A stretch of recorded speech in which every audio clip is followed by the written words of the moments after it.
Hey guys, welcome back to Past Money. My name's Alex. That's Kirby over there. And today, and I'm gonna title it as Kirby wants it to be titled, when we talking about paychecks are the shackles of the common man. So Kirby, please explain. What does this mean? Yeah, actually, like I told you, I heard that line on a TV show, and it made all the sense in the world. And what it means, from what I gather, what it means and how I interpret it was a paycheck makes people forget their dreams.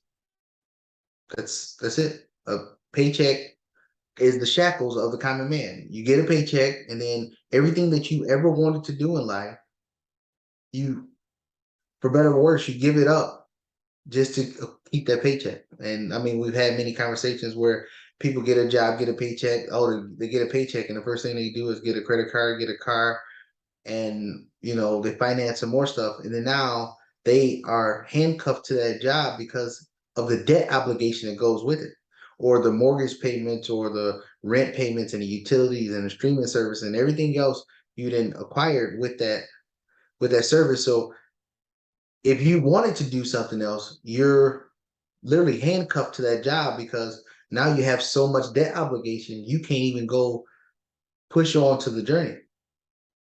And so that's what it meant by, a paycheck is the shackles of the common man.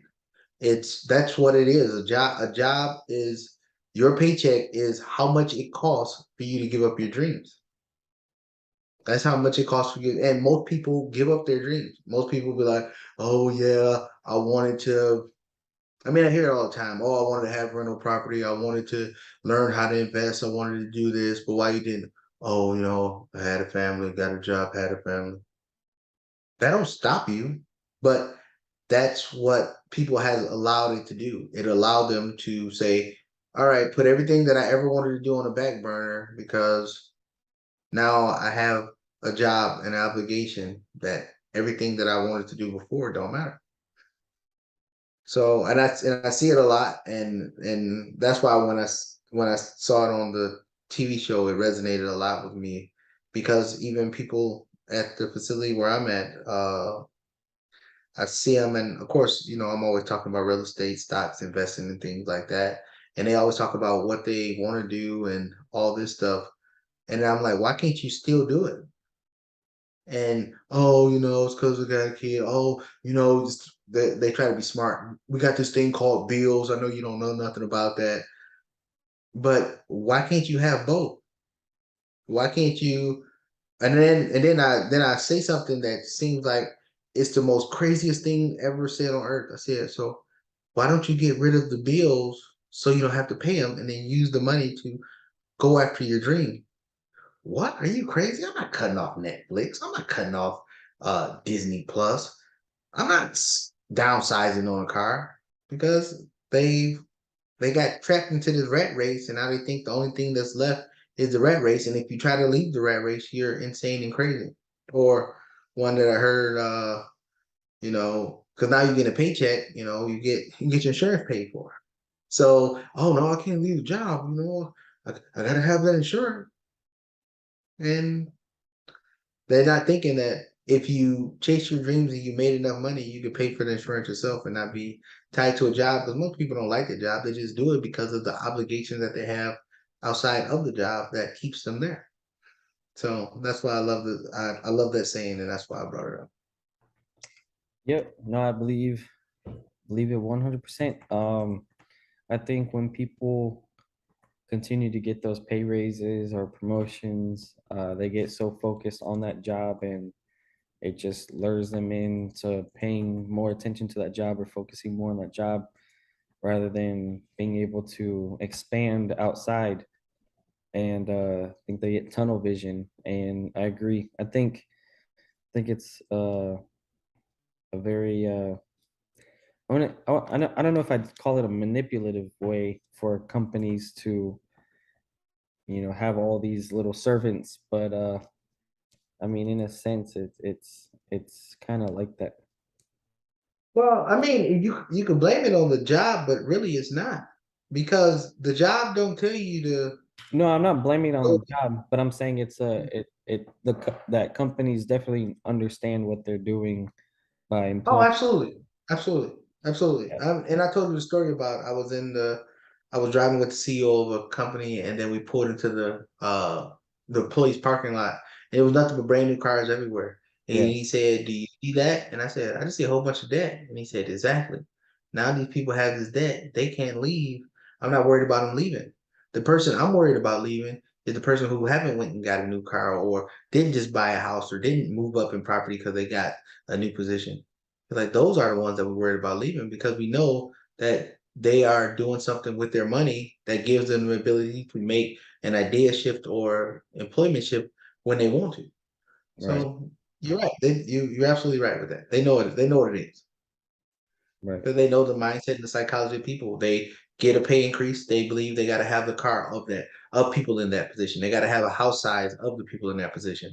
And it's funny, like the military. I always tell people that was in the military with me. I was like, when we first started the military, we made maybe $600 a month, and we lived paycheck to paycheck. But then you fast forward 3 years, we went from $600 a month to maybe 25 to $3,000 a month. But guess what? We're still living paycheck to paycheck because we just because we're at a certain position or rank in the military, we believe we have to have the things that other people that came before us must have in those situations.